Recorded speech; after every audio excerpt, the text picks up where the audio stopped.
혹시 헝겊엄마, 철사엄마 이 실험에 대해 들어본 적이 있는지 모르겠습니다. 미국의 위스콘신 대학의 해리 할로우 교수님이 한 실험인데요. 이게 무슨 실험인가 하면은 보통 아기가 태어나면 본능적으로 엄마에게 몰두하고 엄마에게 집착하고 엄마가 조금만 부재하면 막 견딜 수 없이 불안해하는 모습을 보이지 않습니까? 왜 아기들은 이토록 태어나자마자 엄마를 좋아하는가? 엄마가 아기의 생존에 꼭 필요한 먹을 것과 젖을 제공하기 때문이 아닌가? 이런 질문들에 대하여 답하기 위한 실험입니다. 해리 할로우 교수는 새끼 원숭이에게 두 엄마를 만들어줍니다. 한 엄마는 가슴에 우유병을 달아서 배가 고프면 먹을 것을 제공해주는 철사 엄마입니다. 그런가 하면 헝겊엄마는 먹을 것을 제공하지는 않습니다. 우유를 주고 그러진 않는데 아주 부드러운 감촉을 주는 엄마의 모습을 만들었습니다. 그렇게 철사 엄마와 헝겊엄마를 한 우리에 두고 새끼 원숭이가 어떤 반응을 보이는지 살펴본 실험입니다.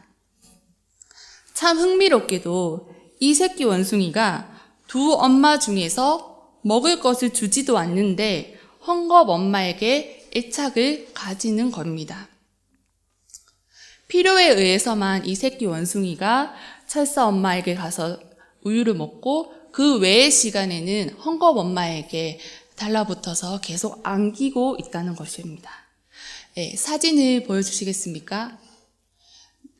네, 이 사진을 보면 심지어 새끼 원숭이가 좀 더 자라서 몸이 커졌을 때 먹을 때조차도 사진에 보이는 것처럼 다리는 헝겊엄마에게 의지하면서 기능적으로만 철사 엄마에게 우유를 먹는 모습이 포착됩니다.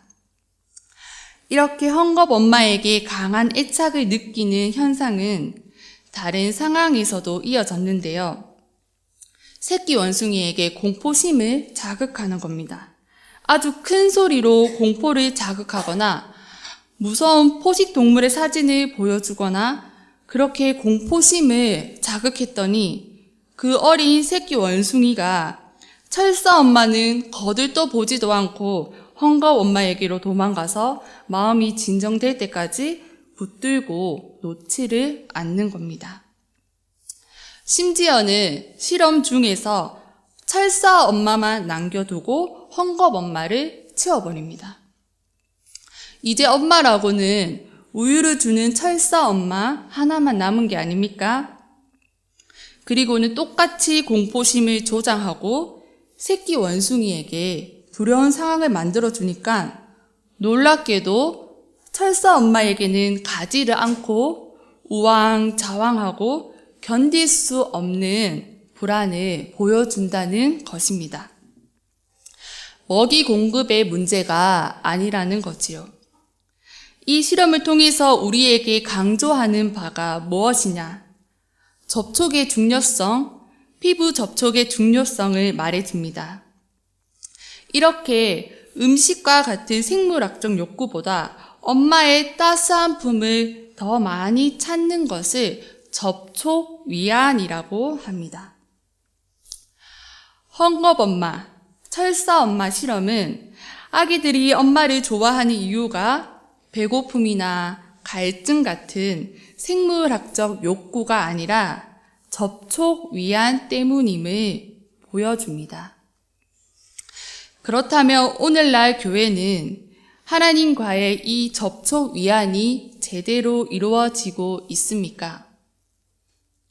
그리고 사람들이 하나님을 철사 엄마가 아닌 헝겊엄마로 대하도록 교회는 추구하고 있습니까?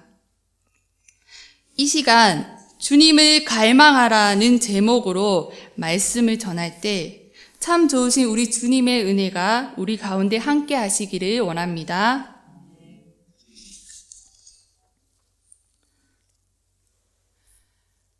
요한계시록 2에서 3장 말씀은 7교회를 향한 메시지를 담고 있습니다. 이는 주님이 갖고 있는 교회를 향한 깊은 사랑과 기대를 볼 수 있게 하지요. 특별히 오늘 본문은 에베소 교회를 향한 주님의 말씀입니다. 에베소 교회는 오늘날로 말하면 정통파 교회라고 말할 수 있습니다. 신앙의 뿌리가 깊고 뛰어난 성경 공부 프로그램도 있어서 거짓된 이단 사상과 가르침을 분별할 수 있는 나름대로의 신앙적 경륜을 가진 교회입니다. 겉으로 볼 때 에베소 교회는 칭찬을 받아 마땅한 교회이지요. 주님도 이러한 에베소 교회의 모습을 잘 알고 있다 말씀합니다. 2에서 3절 말씀입니다. 내가 네 행위와 수고와 내 인내를 알고 또 악한 자들을 용납하지 아니한 것과 자칭 사도라 하되 아닌 자들을 시험하여 그의 거짓된 것을 네가 드러낸 것과 또 네가 참고 내 이름을 위하여 견디고 게으르지 아니한 것을 아노니. 아멘. 주님은 그들의 행위, 수고, 그리고 인내를 알고 있습니다.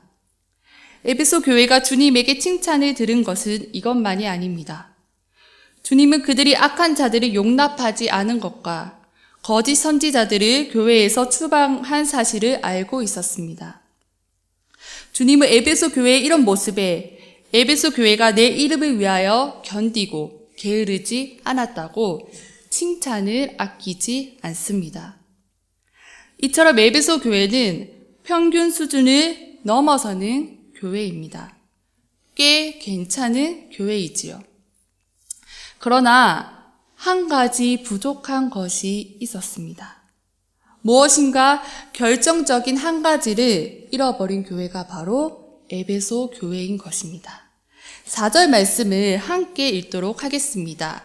시작.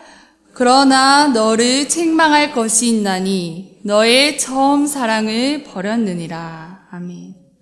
그러나 너를 책망할 것이 있나니 너의 처음 사랑을 버렸느니라. 성도 여러분, 쇼윈도 부부란 말을 들어보셨나요?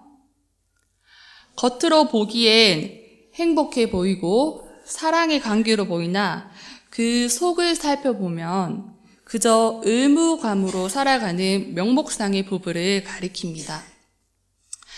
너는 처음 사랑을 잃어버렸다. 에베소 교회가 잃어버린 것은 다름 아닌 사랑입니다.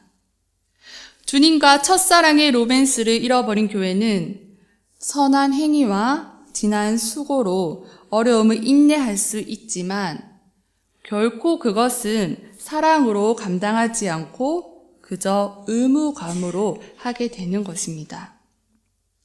의무감으로 사는 부부가 얼마나 서글프고 불행합니까? 교회는 그리스도의 몸이며 신부입니다. 믿으십니까? 에베소서 5장 25절에 보면 남편들이 아내 사랑하기를 그리스도께서 교회를 사랑하시고 그 교회를 위하여 자신을 주신같이 하라고 나와 있습니다. 그리스도의 신부인 교회는 교회를 위하여 자신을 내어주신 그 사랑을 기억하고 사랑의 관계를 지속해 나가야 합니다. 그런데 어느 순간부터인가 교회가 세련되어지고 다양한 프로그램이 넘쳐나고 무장된 열심이 있지만 정작 그 내면은 하나님을 향한 사랑에서 점점 식어져 가고 있습니다. 심각한 것이지요. 그렇다면 이제 에베소 교회가 다시 살아날 수 있는 길은 없을까? 방법은 살아계신 주님의 말씀에 귀를 기울이는 길밖에 없습니다. 5절 말씀입니다. 그러므로 어디서 떨어졌는지를 생각하고 회개하여 처음 행위를 가지라. 만일 그리하지 아니하고 회개하지 아니하면 내가 네게 가서 네 촛대를 그 자리에서 옮기리라. 아멘.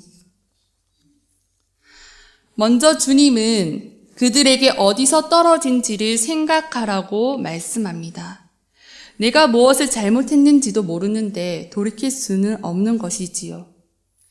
그러고 나서 회개하고 처음 행위를 가져야 합니다. 회개는 단순히 죄의 고백에만 그치는 것이 아니라 방향 전환을 가리킵니다. 잘못된 길에 들어섰으나 깨닫고 돌이키는 것이 회개인 줄 믿습니다. 전적인 방향 전환을 의미하는 회개야말로 잃어버린 예수 그리스도에 대한 사랑을 회복하는 결정적인 길이 될 겁니다. 만일 회개하지 않으면 주님이 촛대를 옮기실 것이라고 경고합니다. 하나님의 임재가 없는 교회, 하나님의 임재가 없는 예배가 얼마나 두렵습니까?